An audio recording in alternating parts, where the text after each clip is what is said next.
একটা নির্বাচন হয়েছে, ফলাফল আমরা মেনে নিয়েছি, খুশি হয়ে হোক অখুশি হয়ে হোক। আমরা ওই কালচারে যেতে চাইনি যে আমরা এই ফলাফল মানি না, কারচুপি হয়েছে, এই ফলাফল বাতিল করতে হবে না, আমরা এই দাবি তুলিনি। আমরা বলেছি কষ্ট আছে বুকে, কিন্তু মেনে নিলাম। আমরা গঠনমূলক বিরোধী দল হিসাবে দায়িত্ব পালন করতে চাই, কিন্তু আমরা অনুগত বিরোধী দল হব না। অনুগত বিরোধী দলের রূপ বাংলাদেশ বহুবার দেখেছে। তারা জনগণের রাইটের পক্ষে কথা বলে নাই, তারা এস্টাবলিশমেন্টকে অন্ধভাবে সহযোগিতা করেছে। আমাদের পলিসি ক্লিয়ার, তাআওয়ানু আলাল বিররি ওয়াত তাকওয়া ওয়ালা তাআওয়ানু আলাল ইসমি ওয়াল উদওয়ান। ভালো কাজে সব কিছু দিয়ে সমর্থন করব, মন্দ কিছু হলে আমরা প্রতিবাদ করব, প্রয়োজনে আমরা রুখে দেব ইনশাআল্লাহ।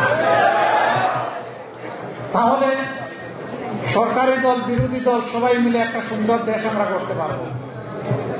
বিরোধী দলের জায়গা থেকে যদি শুধু বিরোধিতা করি, অন্ধ বিরোধিতা, দেশ ধ্বংসের দ্বার প্রান্তে চলে যাবে। আবার সরকারি দল যদি বিরোধী দলকে দমনের নীতি অতীতের মতো অনুসরণ করে, তাও দেশ যাবে রসাতলে, ক্ষতিগ্রস্ত হবে দেশবাসী। এইখানে সবচেয়ে বড় দায়িত্ব পালন করতে হবে সরকারি দলকে। সরকারি দল যদি দায়িত্বশীলতার সাথে মানুষের আমানতদারি রক্ষা করে, যদি তারা অন্যায় অপরাধ বন্ধ করতে পারেন, দুর্নীতি বন্ধ করতে পারেন, চাঁদাবাজি বন্ধ করতে পারেন, আমি বিশ্বাস করি 5 বছরে এই দেশ পরিপূর্ণভাবে বদলে যাবে। কিন্তু এই জায়গাগুলোতে যদি ব্যর্থ হন, সামাজিক ন্যায় বিচার যদি কায়েম করতে ব্যর্থ হন, তাহলে এর মাসুল শুধু সরকারি দল দেবে না, এর দ্বারা ক্ষতিগ্রস্ত হবে 18 কোটি মানুষ।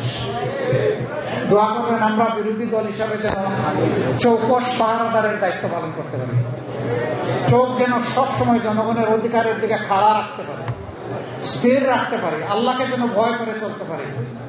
আল্লাহর বিধানের লঙ্ঘন হয় এমন কিছু যেন আমরা মেনে না নেই। আপনারা আমাদের জন্য দোয়া করবেন। মানুষের শান্তি আমাদের শান্তি, মানুষের কল্যাণ আমাদের কল্যাণ। খায়রুন নাস মান ইয়ানফাউন নাস, ওই মানুষই সবচেয়ে ভালো মানুষ যে মানুষের কল্যাণে পাগল হয়ে লেগে থাকে। আল্লাহ যেন সেইভাবে আমাদেরকে পাগল করা হয়ে লেগে থাকার তৌফিক দান করে। আজকের ইফতারের উসিলায় আল্লাহ তাআলা আমাদেরকে ক্ষমা করুন। প্রিয় দেশের উপর আল্লাহ রহম করুন, আল্লাহ পাক শান্তির ফয়সালা নাজিল করুন এবং সমাজের শান্তি শৃঙ্খলা ফিরিয়ে আনতে আমাদের সকলকে দায়িত্বশীল ভূমিকা পালন করার তৌফিক দান করুন।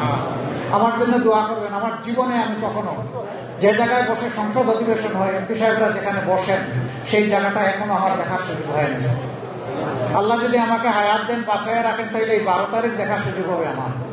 কাজেই পার্লামেন্টের জন্য আমি একজন শিশু। আল্লাহ যেন এই শিশুটাকে আপনাদের দুয়ার বরকতে সাহায্য করেন, খালেস করেন। আমি যেন জাতির পাহারাদারের দায়িত্ব পালন করতে পারি, আমি যেন ন্যায়সঙ্গত ভূমিকা পালন করতে পারি, আমি যেন নেপোটিজমের ঊর্ধ্বে থাকতে পারি, আমি যেন আমার মানবিক চাহিদাকে পিছনে রেখে জনগণের চাহিদাকে প্রাধান্য দিতে পারি।